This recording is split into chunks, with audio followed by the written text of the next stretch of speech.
Hello, everyone. Welcome to the Ice Cold Takes podcast. I'm your host, Joey DeMeglio. This roller coaster season for the New York Rangers continues to have its ups and its downs. There's just constantly news for this team, this franchise. This week, the Rangers rattled off points in 3 straight games, and they made a nice pickup in Arthur Kaliyev. So we're going to talk about all of that today. First, we'll get to the competitive efforts. We'll jump right into it. Going back to last weekend, the Rangers played a back-to-back set. They played on the road against the Capitals and then the Blackhawks. Against the Capitals, they had a really good start to the first period, in my opinion. Last week, we were talking about how the Rangers, it was looking like they're more of a lottery team than they are a playoff contending team. But I really think, and I'm going to try and hammer home this point in this episode, I really think that they're putting at least a better product on the ice. And they're more competitive since the new year. So they came out with a good effort in the first period.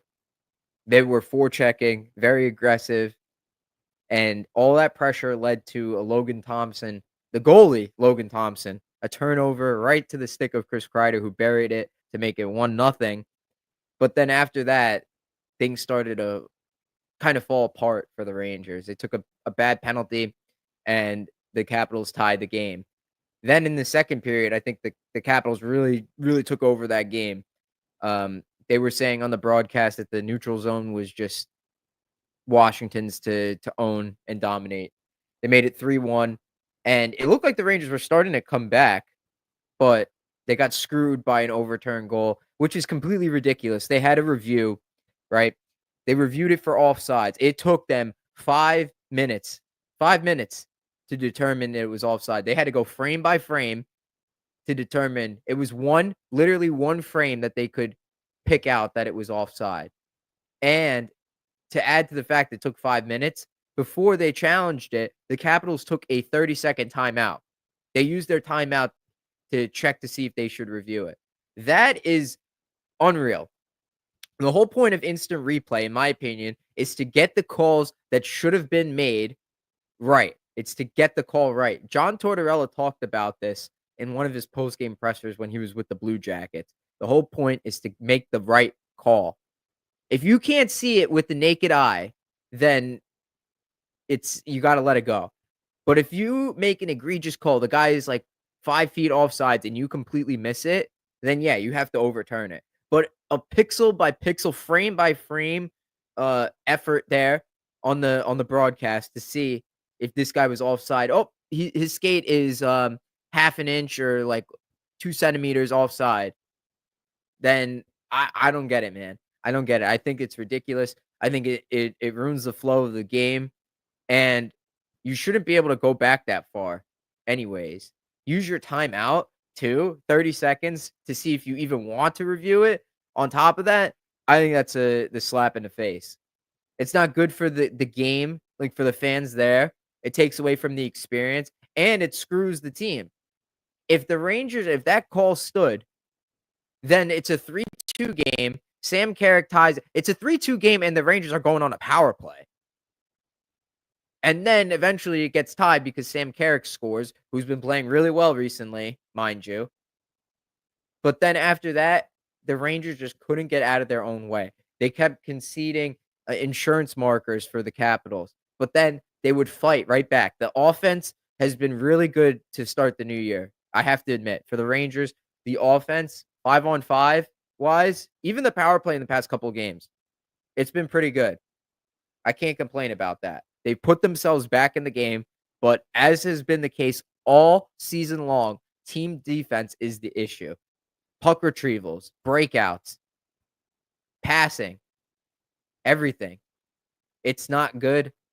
They miss assignments. They turn the puck over at the worst spots. That was the Rangers' Achilles heel against the Capitals, and that's why they ended up losing.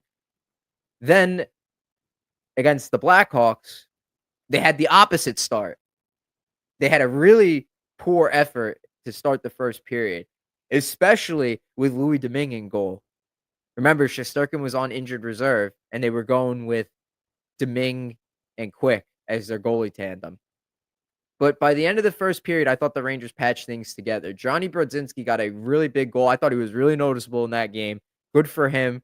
I always like to call him out because he's good in really short spurts. I mean, really short spurts. So, like, if he's a healthy scratch for a long time, he's on the roster, the 13th forward, and then all of a sudden he gets injected back into the lineup. Those first 1 to 2 games, he's really noticeable. You could see him flying up and down the ice. He shoots the puck. He's one of the only guys on the team that shoots. So to have him in there and to bury a big goal like that is huge. Good for him. And that lifted the team up. After that, the Rangers put on a lot of pressure. They had a really nice shift from the Zibanejad line, the makeshift Zibanejad line with Brodzinski in there instead of Kreider, who was hurt. And they got a goal. Borgen got his first as a Ranger.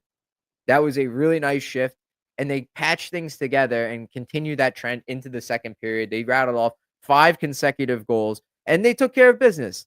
This is the worst team in the league, and the Rangers did what they needed to do. Instead of making it 3 losses to the worst team in the league in like a month, the Rangers finally took care of business. Filipino looks amazing still, shoots the puck. He had 2 goals in that game, a goal against Washington on a breakaway, and then he got hurt against the Stars. The weak links, though, are noticeable. I'll go back to that first period against the Blackhawks.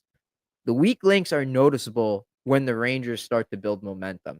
They rattle off a couple of shifts in the offensive zone where they're pushing, and then, the opposing team is fortunate enough to clear the puck out of their zone.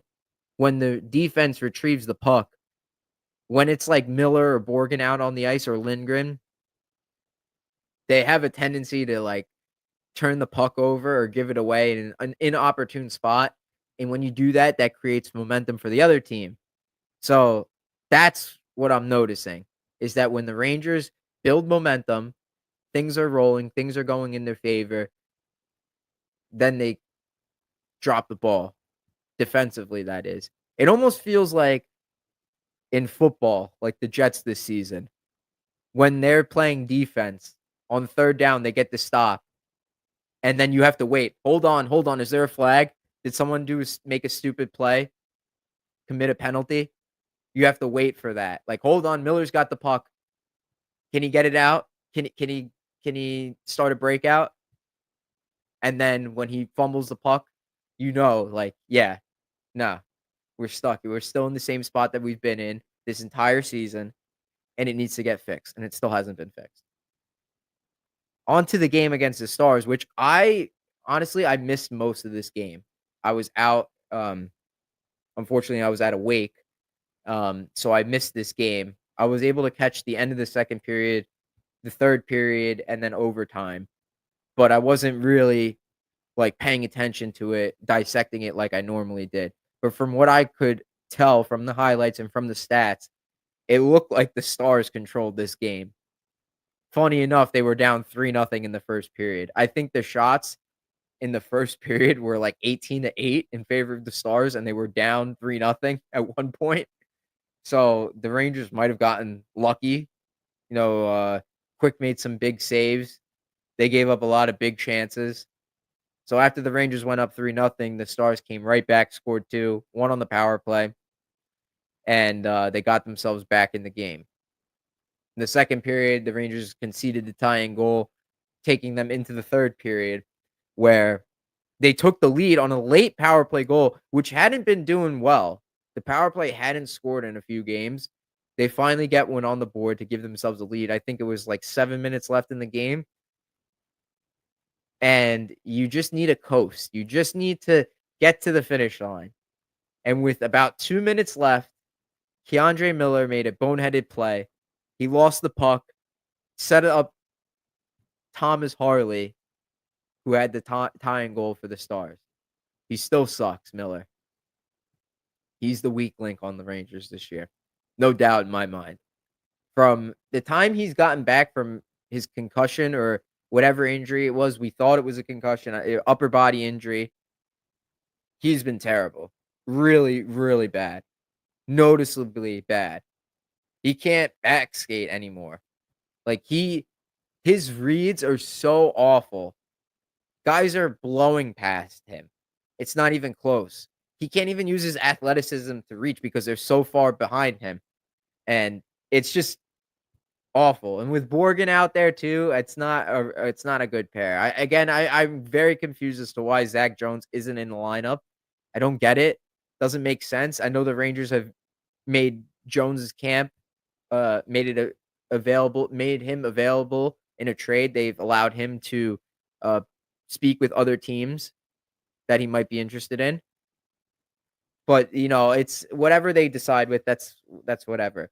The Rangers need to improve the defense. This has been the case this whole season. It's not good. It's losing them games especially when they're building momentum like this, playing more competitively. This is the biggest weakness on the team. It's not 5-on-5 this year. 5-on-5, I think, has been okay, but they can't keep going with their defense like this. Like I said, the puck retrievals, the exits, and the breakouts have been terrible. In certain spots, they need to patch things up. It doesn't have to be 100% better. It's got to be like 75% better, at least. And that doesn't even guarantee you do any damage this season in the standings, that is. Now, on to the last game the Rangers played this week against the New Jersey Devils on Thursday. Man, what a game that was. I'm glad I caught the third period. I was a little busy, so I missed most of the first and the second period. I was listening on the radio. The Devils, like, took control in the second period. They had the puck a long, long time.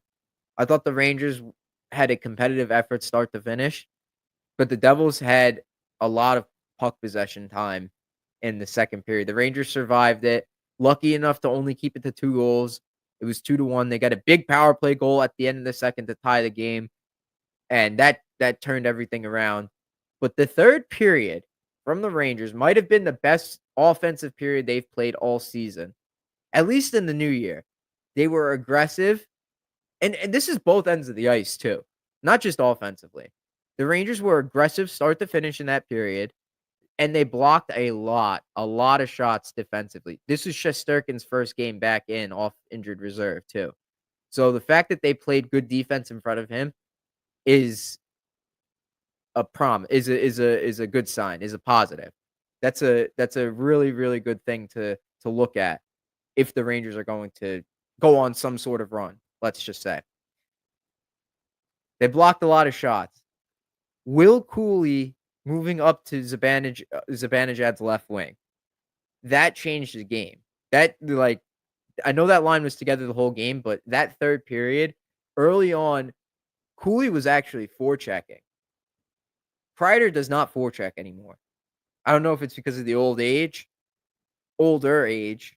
He's what, 33 years old, Kreider? But Will Cooley got right in on Luke Hughes, forced a turnover, and the Rangers went right to work, as Joe Micheletti likes to say. Right to work. And they were able to build shift after shift of spending time in the offensive zone. It was just a cycle of between the Zibanejad line and then the Panarin line. Back to the Zibanejad line, then back to the Panarin line. Both lines were cooking. Really, really good. Fourth line, look at Sam Carrick was unreal. Unbelievable. I mean, I'm very, very surprised. Since that Panthers game where he took or not the Panthers game, I'm sorry. Since the game against the Lightning where he took 3 boneheaded penalties, he's been really good. Really good. He got benched in that game. He came back and now he scores his first career overtime goal. He's out there in overtime, makes a defensive stop on Jack Hughes and scores the game winner. I had no idea why Sam Carrick was out there. I'm like, why is he out there? But you know what? He had a really good game. Credit to him. Credit to Laviolette for making that decision to put him on the ice. I mean, the Rangers were without Hedl because he was injured. I don't know what happened. It was in the Stars game. He came out of that game, didn't return, out for this game. Carrick gets on the ice, makes a great, amazing defensive stop, pokes the puck away from Jack Hughes, who's flying in towards goal on Shesterkin, and the Rangers turned it the other way. Smith with the pass on the 2-on-1 to Carrick, who buried it, and the Rangers went home happy. I mean, this was a great game. The Rangers Devils rivalry was in full effect. I thought, I mean, this is well worth the price of admission. Markstrom was unreal for the Devils. If it weren't for him, they don't get to overtime. They don't get that extra point. They don't get the point. The Rangers dominated at third. I think they had like the first 8 or 9 shots of the period, and then they went on the power play. And I was really surprised by this. The Devils came out so aggressively on that penalty kill. Dawson Mercer stripped the puck away. He came in on Zibanejad like a bat out of hell. Completely caught him off guard, stripped the puck, went in on a breakaway. Shesterkin, fortunate enough, that's why he makes the big bucks. Why he makes the money. He made a huge save, keeping the game tied. And then, the Rangers, it was a back and forth. It was back and forth after that. Like, it was very entertaining. Yeah, concerning that Zibanejad coughed the puck over. He's made a couple bad plays this since the new year, but overall I think he's looked a lot better. And I'll talk more about it in a little bit. But earlier this week on Monday, the Rangers picked up Arthur Kaliyev off waivers from the Los Angeles Kings. That was on Monday. He made his debut against the Devils. This is a good pickup for the Rangers. I really like this. I remember when he was drafted. He was drafted in the second round in the year Kakko was drafted, 2019. I remember watching footage of him. I was in college at the time. This guy had a good shot. Really, really nice shot. And I was hoping that, if the Rangers had if the Rangers had like the opportunity to pick him, they would take him because they needed more shooters. They finally get him now. It's a good pickup. It's another shoot first player to go along with Heedle. Really, the only shoot first guys we have on the Rangers are Kaliev and Heedle and Brett Berard, who actually just got sent down to the minors in exchange for Bo Grew. And I think the reason they did that, I know last week I was talking about how Berard's the future. He's looked a little less effective in these games. He'll be back at some point. When Heedle comes back, I'm expecting Berard to get the call back up because the Rangers lack center depth, and they wanted that. So, I don't think Laviolette was entirely comfortable putting Carrick out there in overtime, but because he had such a good game, he rewarded him with that. So it makes sense to me. But in this road trip coming up, you're gonna want a little bit more center depth. What happens if somebody gets hurt? I understand the move. I understand it. I'll take it. Berard has been good. He'll be back. He'll be back. In other news, the Rangers and the Panthers are going to be playing in the 2026 Winter Classic in Florida. An outdoor hockey game in Florida. Wow. Consider me surprised. I definitely want to go to that game. Definitely. I'll fly out there. Hell yeah. I mean, the Rangers-Panthers rivalry? I mean, I love it. Sunrise, Florida. I would love to go back to Florida. That's awesome. Awesome. Good vacation spot. Good weather. I hate the cold. I know it's in my name, Ice Cold Takes, but I hate the cold. If I have to go spend my outdoor hockey game in 75-degree weather, count me in. Because last time it was bone chilling at the MetLife Stadium. Great game there, but man, was that cold. So I'm excited for this. I think this is really awesome that they were able to market it in Florida. I think Tampa Bay is also getting the Lightning are getting an outdoor game. I don't know, I forget the opponent, but they're playing the Stadium Series game in Florida too.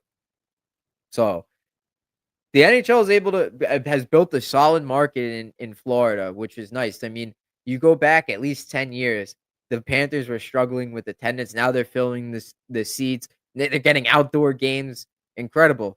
In just 10 years. This is good for the NHL. Let's be happy for them. They're generating revenue. We're making hockey a better sport day by day, year by year. Good. I love to see it because it's the best sport. back to the Rangers, there was more Mika Zibanejad trade rumors this week. Um, Elliot Friedman was talking about it in his 32 Thoughts article. He was saying that the Rangers rejected an offer of Zibanejad for JT Miller from the Vancouver Canucks because the Canucks really wanted Braden Schneider and the Rangers didn't want to do that. Now, you go back a couple years to the 21-22 trade deadline. The Rangers were interested in JT Miller and the Canucks were asking for, again, Braden Schneider, and the Rangers said no then. They said no now. I mean, I don't mind that.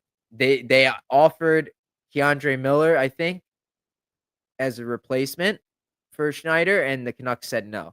I would have done that. Zibanejad and Miller for JT Miller. Zibanejad and Keandre Miller for JT Miller. I would have done that. I think that would have been a fine trade. But you know what? Zibanejad has really stepped it up. I have to give credit where it's due. He stepped it up he stepped it up since 2025, since the new year. Top players actually have stepped it up for the Rangers since 2025. Since the ball dropped, Trocheck, Panarin, Lafreniere, Zibanejad, Riley Smith, and Adam Fox have all pulled their own weight. And you're starting to see some results pay off. Like I always said, the guys who were supposed to be playing up to their contract were not playing that well, and that's why the Rangers were losing. Now those guys are starting to play well, and the Rangers are getting points. So it makes sense. Trocheck and Panarin, in their last 3 games, each of them have had 5 points. Alexis Lafreniere has 3 points in his last 3 games. He went 8 straight games without any points. A really long cold streak for him. Now Zibanejad, to start the new year, has points in 5 straight. He looks significantly better. I don't know if it has something to do with the fact that Cooley's his line mate, but man, Cooley, Zibanejad, Smith, that line against the Devils was great. That was the Rangers' best line. I'm going to read you the stats from Natural Stat Trick. They completely tilted the ice.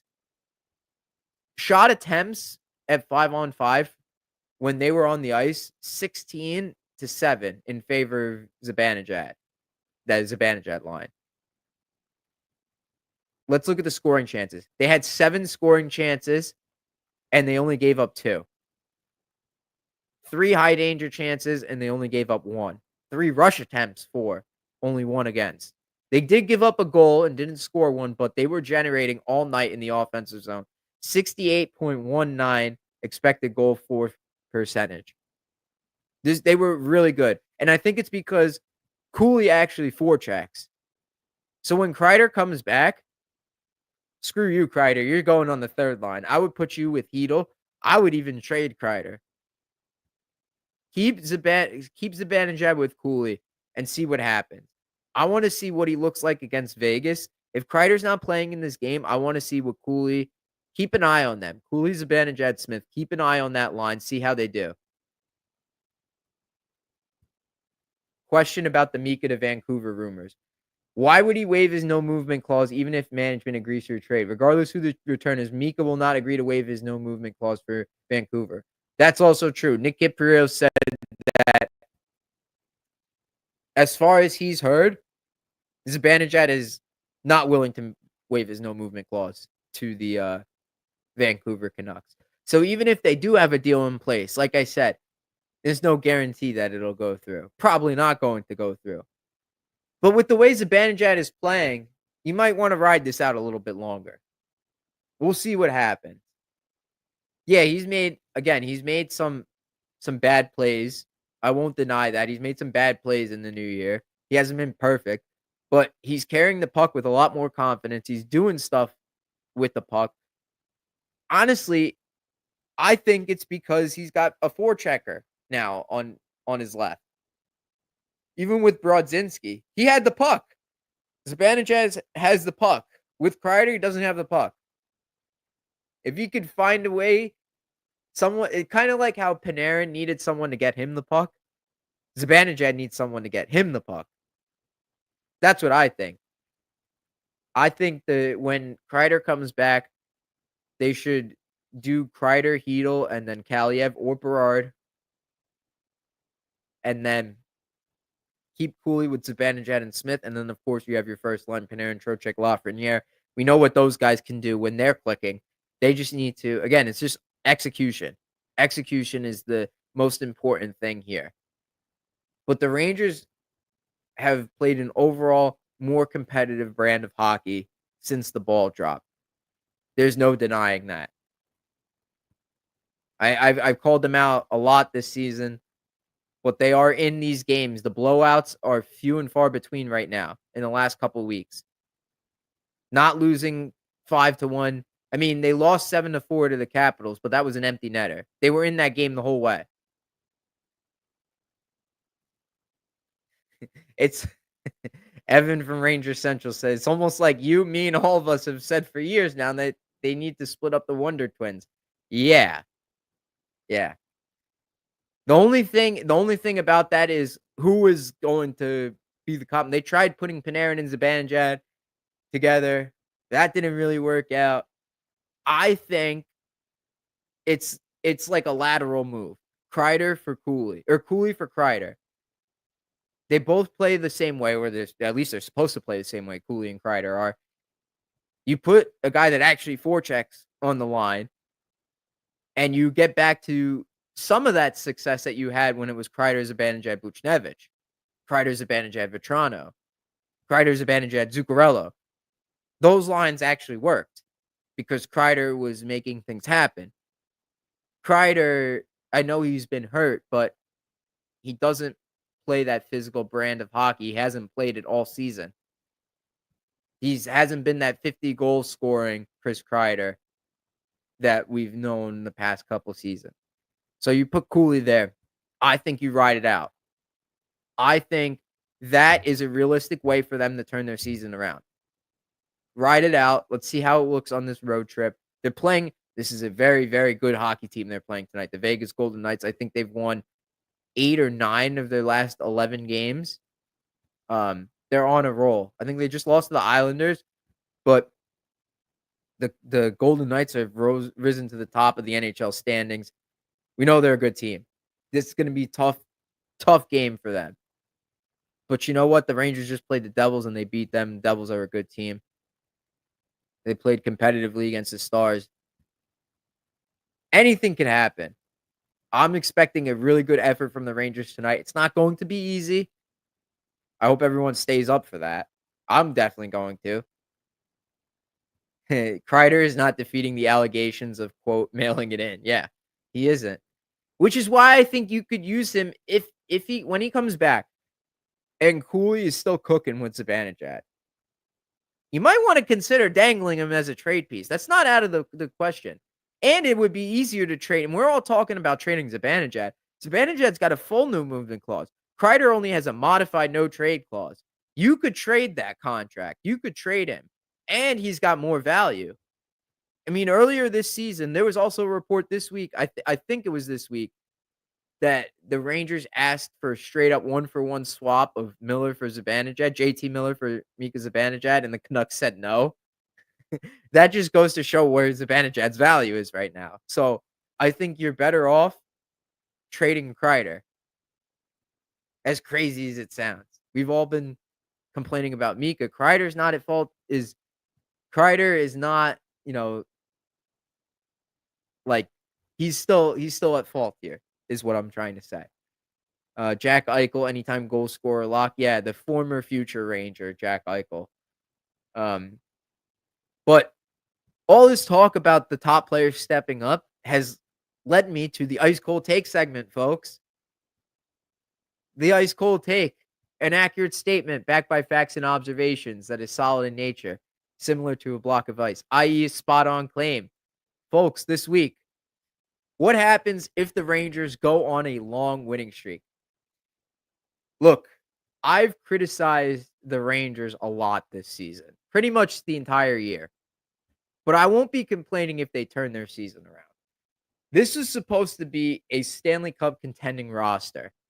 Over the past few seasons, we've seen their highest highs and their lowest lows. At their best, they're 2 wins away from reaching the Stanley Cup Finals. At worst, they're a lottery contending team. Believe it or not, the Rangers are only 4 points out of a playoff spot. If they rattle off 5 wins in a row, let's just say, I think a lot of people are going to be looking at this season a lot differently. Since the new year, the Rangers have played with significantly more urgency, and all of these games have been competitive. The veterans are actually playing better, and they're producing. However, their defense still needs to get cleaned up.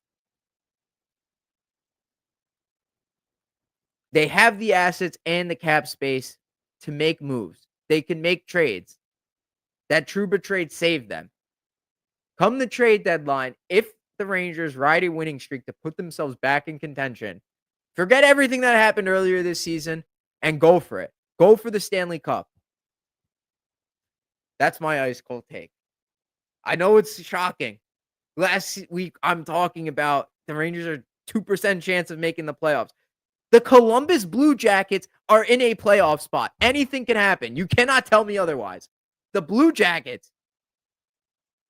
This is anybody's ball game here. Get me in the playoffs.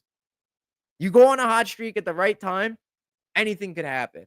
We've seen it happen. The Panthers won the President's Trophy, and then for most of the following season, they were a tweener team.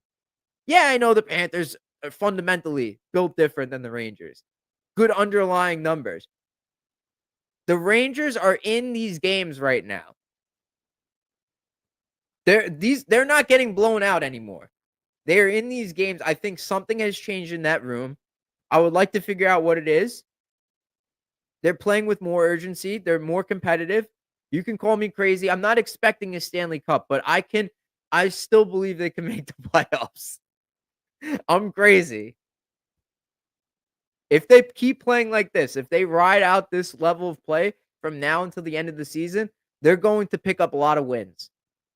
Simple as that. But if they revert in any way back to their lack of urgency at the start of the season, yeah, I'm going to say you're going to have to fire Chris Drury. You're going to have to fire.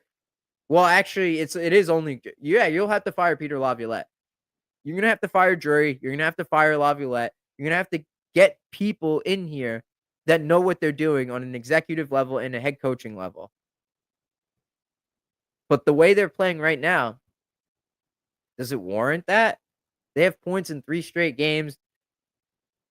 They look completely different. Completely different. It's the weak links that are the problem. They could fix those. Those can be fixed. Drury can make those trades. He could get on the phone right now, call another team. He could call Calgary. You want Keandre Miller? I'll trade you Keandre Miller for Rasmus Anderson straight up. I don't care if it's righty on the pair. You make that trade, how much better do the Rangers look? You call up another team. Hey, I'm going to trade you Ryan Lindgren. You give me one of your defensemen back. Okay. You give me that defenseman. How much better? You take Miller and Lindgren out of the lineup and you replace them with competent NHL defensemen that could break the puck out. This team improves a lot. Is it a Stanley Cup winner? No. Still don't think that. I'm not saying that. I'm not saying like I could look at this team right now, like I can look at the Vegas Golden Knights and yeah, that's a team that could very realistically end up in the finals. I'm not looking at the Rangers like that. I'm looking at them as a team that could make it to the dance. And when you make it to the dance, anything can happen. Like the Mets. It's a hope and a prayer. But that's honestly the most realistic way I think they could win. I don't look at them. They're not built like a front runner. They're not built like that. We've seen their flaws. They're not good 5-on-5. They suck at defense. They rely too much on goaltending and special teams. Yes, I understand that. But that formula has carried them to the Eastern Conference Finals 2 of the past 3 years. And in both of those years, they were 2 wins away from the finals. So if they patch things together a little bit more than that, they get a bounce here and there. You never know. That's all I'm saying. And if it doesn't go their way, you could still blow it up. You could still ship guys out. You could convince Zibanejad to leave if you trade Kreider. They're in a good spot right now, is what I'm saying. Call me crazy, but let's look what these comments say. Tomlin AB, Washington or Toronto would murder us. Evan says, I have to see it for another 2 weeks. There's too much information this season to show they're more of a bottom feeder than contender. And even against Dallas, blowing a 3-0 lead. It was a 3-0 lead against Dallas, but was it really? That was more like if you go back to last season when the Rangers were up 3-0 against Minnesota and they lost that game and the Rangers were lucky enough to get a point out of that.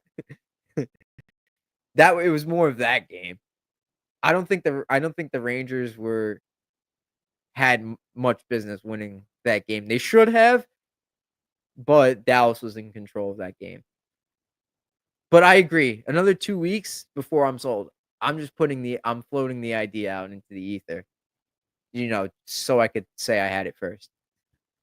And Vitali, 21. My ice cold take is I would rather hang on to Borgen for a 2-3 year deal than commit to Miller extension for what will probably be too much money with how bad he's been at times. I could see that. Borgen hasn't been good, but he's been less bad than Miller, let's just say. Miller has been bad all season. Borgen just got here. So I could see that. But I would like to see the Rangers make a trade for like a Rasmus Anderson. I think a Kevin Kline type trade will turn their season around. If they do sneak into the playoffs, I'm scared it's going to buy additional time for this core that still needs huge changes. Well, I think either way, if they make the playoffs or don't make the playoffs, unfortunately, I think they've already bought time because James Dolan has made it known that he believes in Chris Drury, and Chris Drury has made it known that he believes in this core. So there's nothing we could do at that point.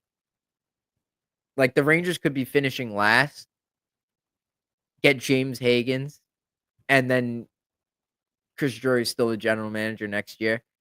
Peter Laviolette's still the head coach. I think that's honestly, I think that's more realistic than them not being here next year, even if the Rangers finish dead last in the NHL. So either way, the Rangers are screwed in that regard, if that makes sense, Evan. But yeah, like I said, the Rangers, if they ride this out, if they keep playing like this, putting their best foot forward, playing with more urgency, it's every single guy. Like, this is a total team effort. Everybody is playing a lot better than they were earlier this season. Way better. If they keep this up for the rest of the month, let's say they beat Vegas, they beat Colorado, they go on this run here, beating these the schedule is not getting easier. They're playing a lot of tough opponents. Their time to win was earlier this season. But if they rattle off these wins against these teams, man, it's going to be hard to deny the fact that the Rangers are back. That remains to be seen. Remains to be seen. Let me be clear. Nothing has happened yet. But if they do, theoretically, they rattle off these wins against these playoff teams. Got Utah. All these teams are competitive. Then you got to look at this a little bit differently. At least a little bit different. I need them to suck so Carl can be the next coach. Oh, yes. The World Junior Championships, Team USA. That was a damn good hockey team. I knew they were winning that. Finland was a tough opponent, but USA controlled that game. Wow. What a good hockey game. James Higgins is great. Gabe Perreault, awesome. Zeev Bouillon. I would take him right now. I love that guy. What a great defenseman he is. The stretch pass to I forget who scored the goal. I'm so sorry. I don't know who scored the goal in overtime. Evan, tell me who scored the goal, please. I feel so bad that I didn't, because it was such a nice pass right onto the stick, breakaway, and he scored. And I know Drury will still be here sadly, but I just mean if they miss it, will force his hand more to take a huge swing at a player. Yeah. Teddy Stiga. Yes, yes, that's who scored. Yeah. What a team. USA. What a great team. Yeah, if the Rangers could land him as a coach for the future, that'd be awesome. That's a winning brand of hockey they play. Love it. They don't take shit from anybody. Like they were all over the ice, like all just constant attack. Try and spend as little time playing defense as possible. Finland came out in that first period and they really took it to USA. Really, really like tilted the ice. USA survived and then after that I think they took over the game. From what I saw, I was shocked to see they tied the game before the end of the second period. They were down 3-1. Evan says Matt and I talked about Stiga as an option for the Rangers at the draft, but we only said no because we felt they needed a D-man more, but for forward, we wanted him badly. Yeah, I mean, I could see why, man. I could see why. Like, he was flying. That whole team was flying. USA was great. Like, it's so nice to see the United States was always the underdog. Whenever I watch World Juniors, they were always the underdog. Now they've won back-to-back gold medals, and Canada is like an afterthought. Crazy. Canada would win every single year. Nuts. So cool that the tables have turned and USA is like a front runner, and they're like the place to be for hockey development. The national team development program has taken such huge strides, and Hockey Canada, I don't know what's going on with them. Like, they have a lot of questioning to do, and I know the Canadian insiders are all pointing fingers there. They're all raising the heat there, which is so cool. Like, I never thought I would see that. Not Canada not even getting a medal is hilarious. Right? Like, that's their sport. I don't know what else to say, man. But yeah, anyways, that wraps up this episode of Ice Cold Takes. Thank you all for joining. I hope you enjoyed the episode. Let's go Rangers. Give me a big win tonight. Give me a big win against Colorado, and let's turn this ship around. I believe, man. I believe. Go Rangers. I'll see you guys next time.